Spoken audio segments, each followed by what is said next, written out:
Bro, pernah denger gak cerita kayak ini? Pernah denger cerita kayak gini gak? Atau mungkin ada temen atau tetangga lu yang tiap bulan rutin berbagi. Bukan orang tajir, gajinya biasa aja. Tapi entah kenapa uangnya kayak gak pernah habis. Anak bisa sekolah bagus, rumah pelan-pelan kebeli, bahkan bisa haji atau umroh. Sementara kita yang tiap bulan hitung-hitungan detail malah seret terus. Secara matematika ini gak masuk akal.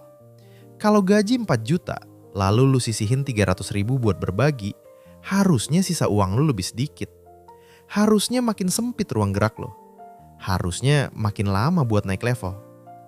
Tapi di dunia nyata, ada orang-orang yang justru makin lapang setelah berbagi. Nah, di video ini kita bakal bongkar matematika uang yang gak masuk akal dalam membangun kekayaan dengan berbagi. Bukan pakai motivasi kosong, bukan pakai janji surga, tapi pakai logika psikologi, data perilaku, dan cara kerja otak manusia ngambil keputusan finansial. Karena shock fact-nya gini bro, keputusan hidup yang paling bikin orang stagnan bukan kurang penghasilan, tapi pola pikir scarcity yang bikin mereka ngerem diri sendiri setiap hari. Mayoritas kelas menengah Indonesia hidup dalam mode bertahan. Semua keputusan diambil dari rasa takut kekurangan. Dan ironisnya, rasa takut itu bikin peluang gak pernah datang. Di video ini, gue bakal tunjukin kenapa memberi bisa jadi alat untuk merusak mental miskin tanpa harus nunggu kaya dulu. Gimana caranya berbagi tanpa bikin keuangan jebol, dan kenapa strategi ini bisa ningkatin probabilitas rezeki lewat jaringan, reputasi, dan keberanian ambil peluang. Kalau lu ngerasa sistem kayak ngepres terus dan lu pengen kontrol balik arah hidup, stay sampai habis. Karena bisa jadi kekayaan bukan dimulai dari menahan semuanya, tapi dari melepas sebagian dengan strategi. Sebelum kita lanjut, gue penasaran dulu bro. Lu nonton ini di mana? Di kamar kos sambil rebahan, di kafe sambil numpang wifi, atau lagi nongkrong di warkop habis kerja? Tulis di komentar kota mana dan posisi lu sekarang, biar kita tahu seberapa jauh obrolan ini nyampe. Karena realitanya, tekanan finansial yang lu rasain itu bukan halusinasi. Menurut data BPS, rata-rata upah pekerja Indonesia masih di kisaran 3-5 jutaan per bulan. Sementara di kota besar, biaya hidup layak bisa tembus 5-7 juta buat hidup standar tanpa gaya mewah. Artinya apa? Secara sistem, banyak dari kita sudah start dalam kondisi minus ruang napas. Sekarang kita pakai matematika simpel. Gaji 4 juta. Kebutuhan tetap 3,5 juta, sisa 500 ribu. Logika umum bilang, simpan semuanya, jangan dikurangin lagi, apalagi buat berbagi. Karena sistem ngajarin kita satu hal, amankan diri dulu, kumpulin sebanyak mungkin, tahan semuanya. Tapi anehnya, makin ditahan makin sempit rasanya. Coba jawab jujur di kolom komentar bro, lu termasuk yang mikir, nanti aja berbagi kalau udah kaya? Atau lu pernah nyoba berbagi justru pas lagi seret? Di segmen berikutnya, kita bakal bongkar kenapa asumsi nunggu kaya dulu baru memberi justru bisa jadi jebakan paling mahal dalam hidup kelas menengah. Sekarang gini bro, sebelum gue lanjut, gue minta satu hal. Turunin ego lu sebentar. Jangan langsung nolak konsep ini cuma karena kelihatannya terlalu rohani atau terlalu motivasi. Anggap aja ini eksperimen logika. Tarik napas pelan, dengerin sampai habis bagian ini. Karena kalau lu berhenti di tengah, lu cuma dapat separuh rumus. Dan separuh rumus sering bikin salah paham. Oke, kenapa memberi kelihatan gak masuk akal secara matematika? Karena kita diajarin matematika aritmatika. 4 juta dikurangi 400 ribu sama dengan 3,6 juta.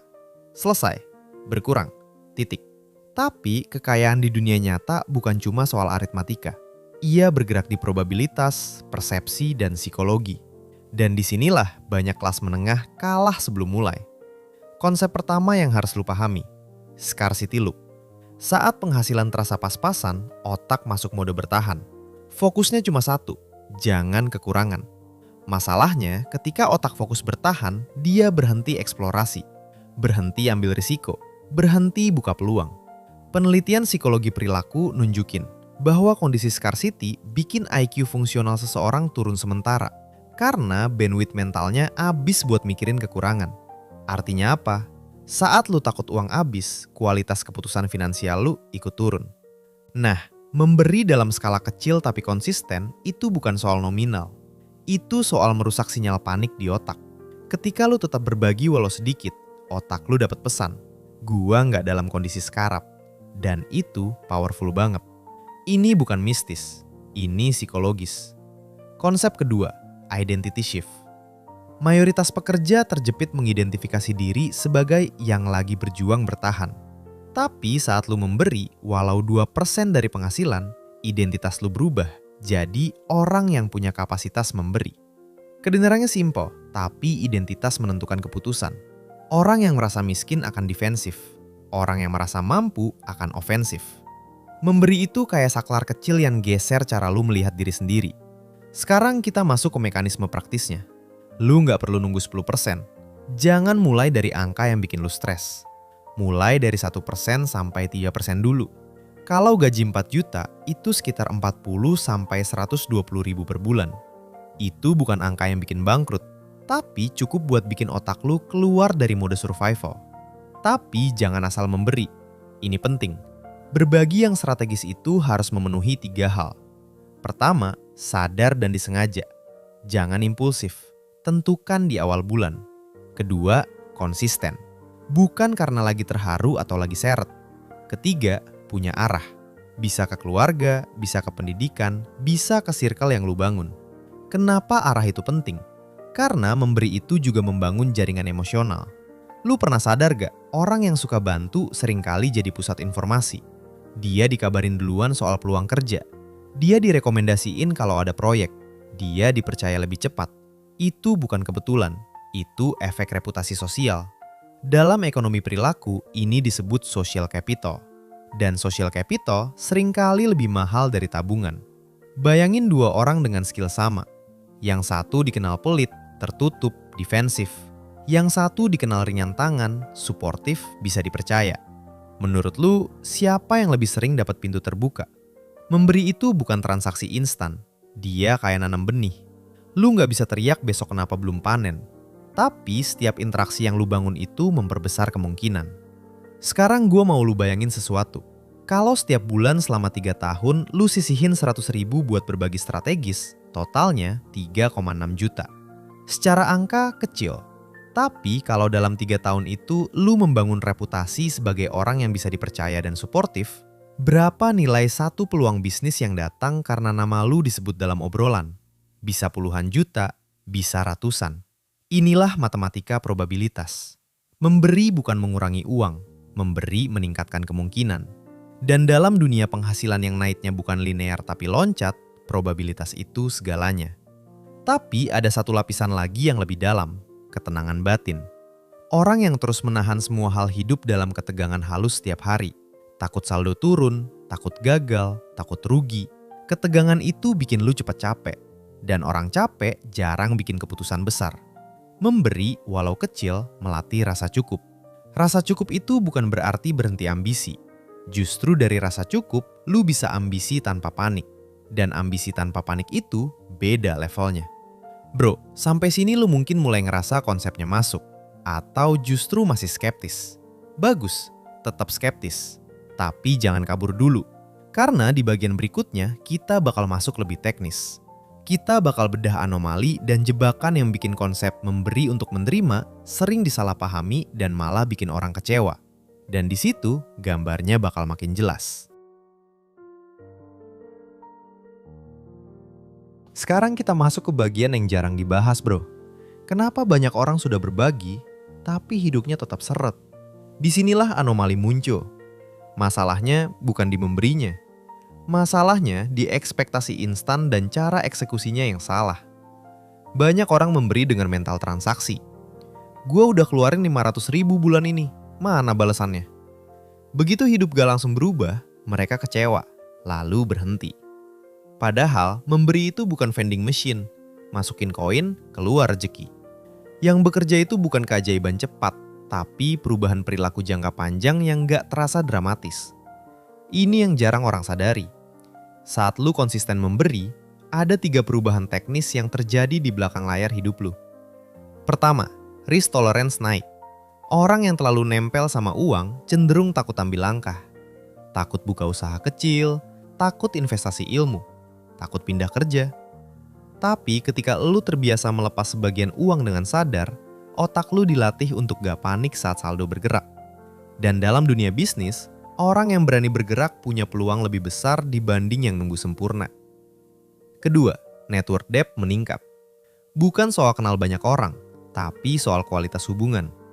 Orang yang pernah lu bantu secara tulus, walau kecil, punya memori emosional terhadap lu.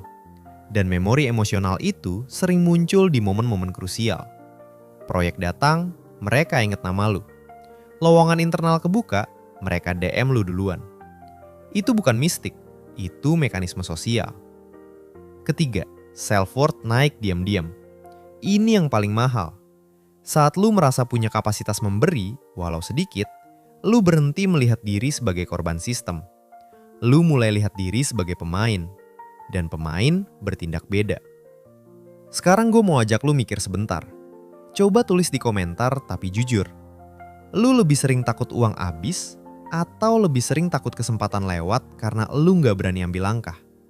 Gak usah panjang, 1 kalimat aja cukup.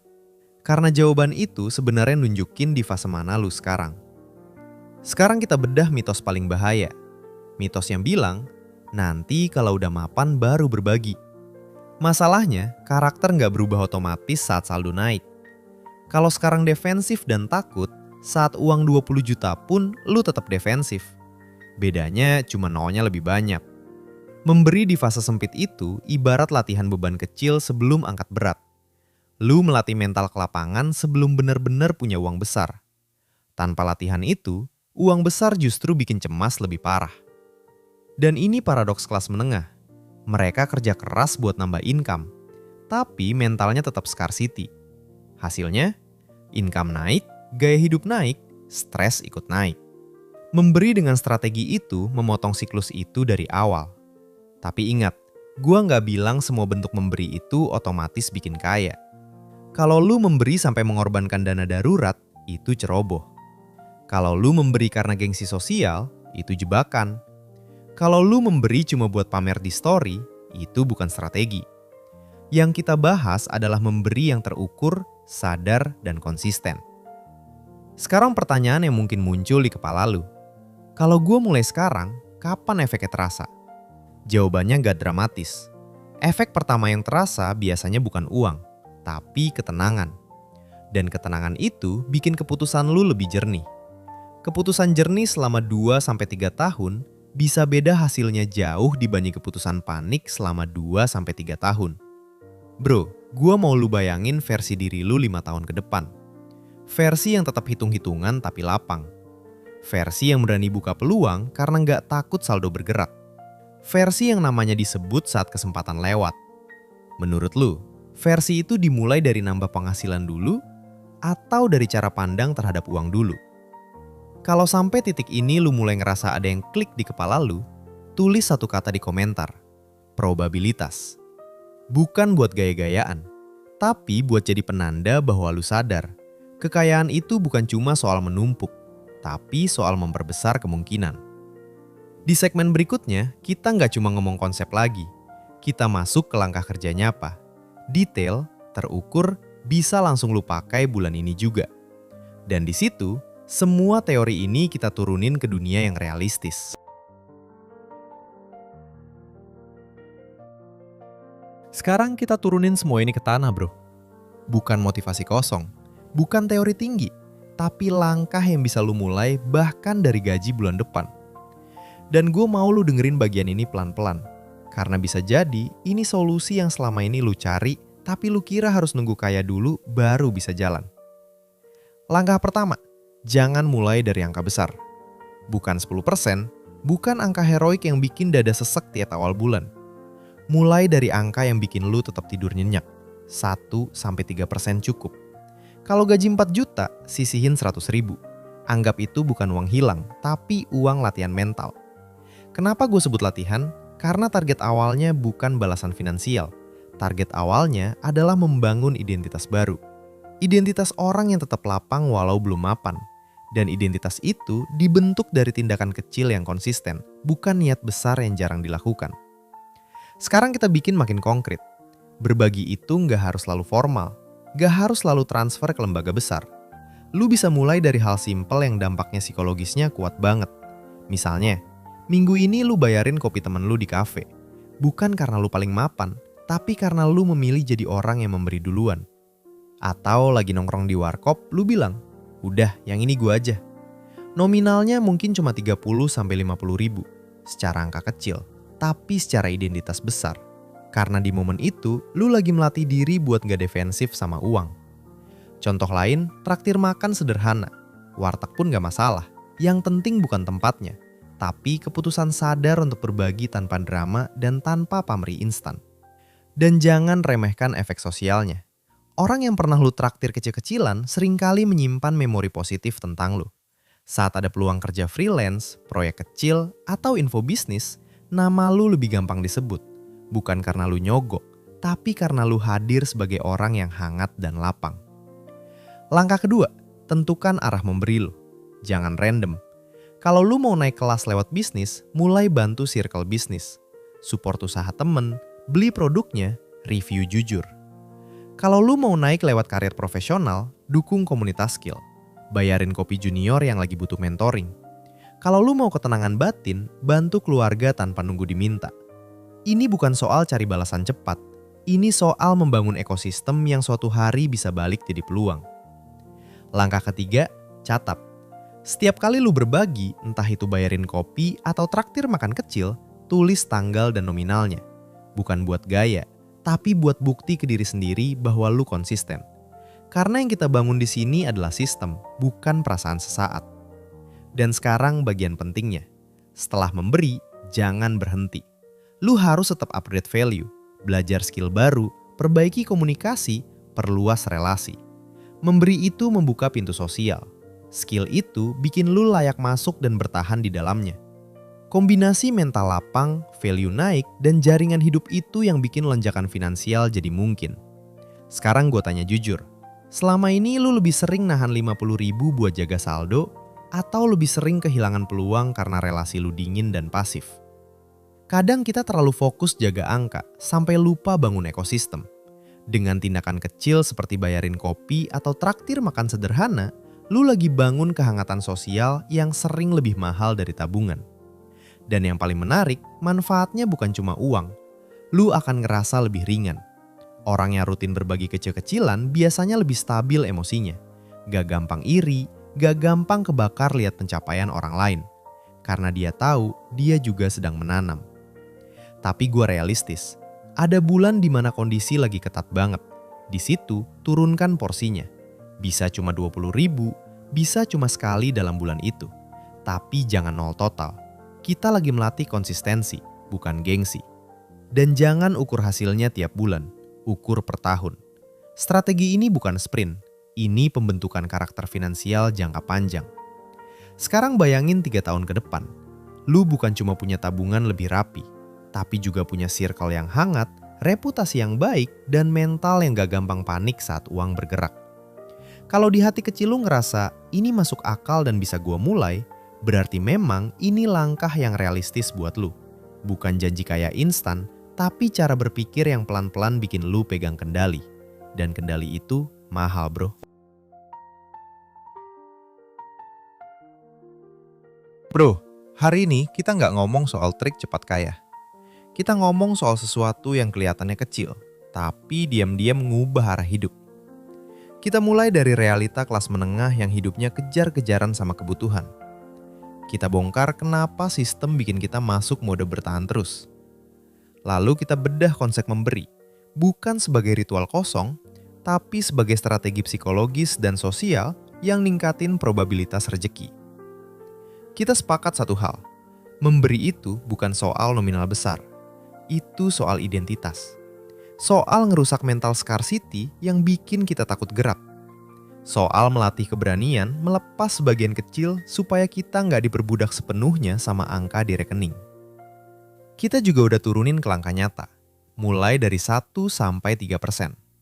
Bayarin kopi temen, traktir makan kecil-kecilan, bangun reputasi, Naikin skill, jaga konsistensi, dan pelan-pelan lu bukan cuma bangun tabungan, tapi bangun karakter finansial. Karena pada akhirnya, kekayaan itu bukan cuma tentang seberapa banyak yang lu kumpulin, tapi seberapa kuat mental lu saat angka naik dan turun. Orang yang cuma bisa menahan uang belum tentu siap mengelola kelimpahan. Tapi orang yang bisa memberi dalam keterbatasan biasanya siap saat peluang besar datang. Sekarang pertanyaannya bukan lagi, gaji gue cukup gak buat berbagi? Tapi, gue mau terus hidup dalam mode takut atau mulai latih diri jadi pemain? Kalau obrolan kayak gini bikin cara pikir lu bergeser sedikit aja malam ini, berarti lu lagi naik level. Dan level itu bukan soal angka dulu, tapi soal kesadaran. Kita yang sedang berjuang gak butuh ilusi. Kita butuh perspektif yang bikin kita tenang, tajam, dan berani. Kalau lu ngerasa konten kayak gini jarang dibahas sejujur ini, berarti lu tahu tempat mana yang harus sering lu datengin buat upgrade cara main. Sampai ketemu di pembahasan berikutnya bro. Karena perjalanan bangun kekayaan itu panjang. Dan yang bertahan bukan yang paling cepat, tapi yang paling sadar.